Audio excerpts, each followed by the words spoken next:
ಕಪ್ಪತಗುಡ್ಡದ ವ್ಯಾಪ್ತಿಯಲ್ಲಿ ಗಣಿಗಾರಿಕೆಗೆ ಅವಕಾಶ ನೀಡಬಾರದು ಎಂದು ಸರ್ಕಾರಕ್ಕೆ ಮನವಿ. ಹೌದು, ಗದಗ ಜಿಲ್ಲೆಯ ವನ್ಯಜೀವಿಗಳ ಪಕ್ಷಿಧಾಮ ಕಪ್ಪತಗುಡ್ಡದ ವ್ಯಾಪ್ತಿಯ 10 ಕಿಲೋಮೀಟರ್ವರೆಗೂ ಯಾವುದೇ ಕಾರಣಕ್ಕೂ ಗಣಿಗಾರಿಕೆಗೆ ಅವಕಾಶ ನೀಡಬಾರದು ಎಂದು Karnataka press club council Lakshmeshwar taluka ಘಟಕದಿಂದ ತಹಸೀಲ್ದಾರ್ ಮುಖಾಂತರ ಸರ್ಕಾರಕ್ಕೆ ಮನವಿ ಸಲ್ಲಿಸಲಾಯಿತು. ಮನವಿ ಸಲ್ಲಿಸಿ ಮಾತನಾಡಿದ ಪ್ರೆಸ್ ಕ್ಲಬ್ ಸದಸ್ಯರಾದ ಮೆಹಬೂಬ್ ಮುಲ್ಲಾ ಅವರು ಗದಗ ಜಿಲ್ಲೆಯಲ್ಲಿಯೇ ಸಿಂಹಾದ್ರಿಯ ಬೆಟ್ಟ ಎಂದೇ ಪ್ರಸಿದ್ಧಿ ಪಡೆದಿರುವ ಕಪ್ಪತಗುಡ್ಡದ 10 ಕಿಲೋಮೀಟರ್ವರೆಗೂ ವ್ಯಾಪ್ತಿಯವರೆಗೂ ಯಾವುದೇ ಕಾರಣಕ್ಕೂ ರಾಜ್ಯ ಸರ್ಕಾರವಾಗಲಿ ಕೇಂದ್ರ ಸರ್ಕಾರವಾಗಲಿ ಗಣಿಗಾರಿಕೆಗೆ ಅವಕಾಶ ನೀಡಬಾರದು ಎಂದು ಈ ಸಮಯದಲ್ಲಿ ತಾಲೂಕು ಘಟಕದ ಅಧ್ಯಕ್ಷರಾದ ನಿಂಗಪ್ಪ ಕರಾಟೆ, ನಾಗರಾಜ್ ಲಮಾಣಿ, ವೀರಣ್ಣ ಹಡ್ಪದ್, ಅಲ್ತಾಫ್ ಹುಸೇನ್ ಹವಾಲ್ದಾರ್, ನಿಂಗಪ್ಪ ಮುದ್ಗಲ್, ನಾಗರಾಜ್ ಗೋಣೆಪ್ಪನವರ್ ಸೇರಿದಂತೆ ಇನ್ನೂ ಅನೇಕರು ಉಪಸ್ಥಿತರಿದ್ದರು. Veeranna Hadpad, NKS TV 4 news, Lakshmeshwar.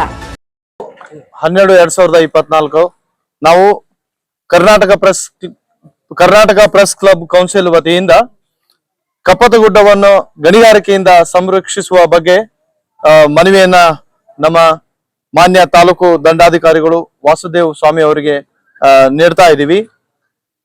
ಕಪ್ಪತಗುಡ್ಡವು ಉತ್ತರ ಕರ್ನಾಟಕದ ಸಹ್ಯಾದ್ರಿ ಎಂದೇ ಖ್ಯಾತಿ ಪಡೆದಿರುತ್ತೆ. ಇಂಥ ಒಂದು ತಾಣದಲ್ಲಿ ಅಕ್ರಮ ಗಣಿಗಾರಿಕೆ ನಡೀತಾ ಇದೆ. ಹಾಗೂ ಇವಾಗ ಏನು ವದಂತಿಗಳು ಕೇಳಿ ಬರ್ತಾ ಇದೆ ಅಂತಂದ್ರೆ, ಸರ್ಕಾರ ಆಕ್ಚುಲಿ ಕಪ್ಪತಗುಡ್ಡದ ಆಸುಪಾಸಿನಲ್ಲಿ ಗಣಿಗಾರಿಕೆ ಮಾಡ್ಲಿಕ್ಕೆ ಪರ್ಮಿಷನ್ ನೀಡ್ತಾ ಇದೆ ಅನ್ನೋ ಒಂದು ವದಂತಿ ಕೇಳಿ ಬರ್ತಾ ಇದೆ. ಅಲ್ಲಿ ಈ ಒಂದು ಗಣಿಗಾರಿಕೆ ನಡೆದ್ರೆ ಪ್ರಾಣಿ ಪಕ್ಷಿಗಳಿಗೆ ತೊಂದರೆ ಆಗ್ತದೆ. ಯಾಕಂತಂದ್ರೆ ನಮ್ಮ ಉತ್ತರ ಕರ್ನಾಟಕದ ಸಹ್ಯಾದ್ರಿ ಎಂದೇ ಒಂದು ಸಂಜೀವಿನಿ ಪರ್ವತ ಇದ್ದ ಹಾಗೆ ನಮ್ಮ ಕಪ್ಪತಗುಡ್ಡ. ಹಾಗಾಗಿ ಅಲ್ಲಿ ಏನು 1 ಕಿಲೋಮೀಟರ್ ಬಿಟ್ಟು 10 ಕಿಲೋಮೀಟರ್ ದೂರದಲ್ಲಿ ಈ ಒಂದು ಗಣಿಗಾರಿಕೆ ಮಾಡ್ಬೇಕು. ಯಾಕಂತಂದ್ರೆ 1 ಕಿಲೋಮೀಟರ್ ನಲ್ಲಿ ಪರ್ಮಿಷನ್ ಕೊಡ್ತಾ ಇದ್ದಾರೆ ಅಂತ ಕೇಳಿ ಬರ್ತಾ ಇದೆ ಈಗಾಗ್ಲೇ.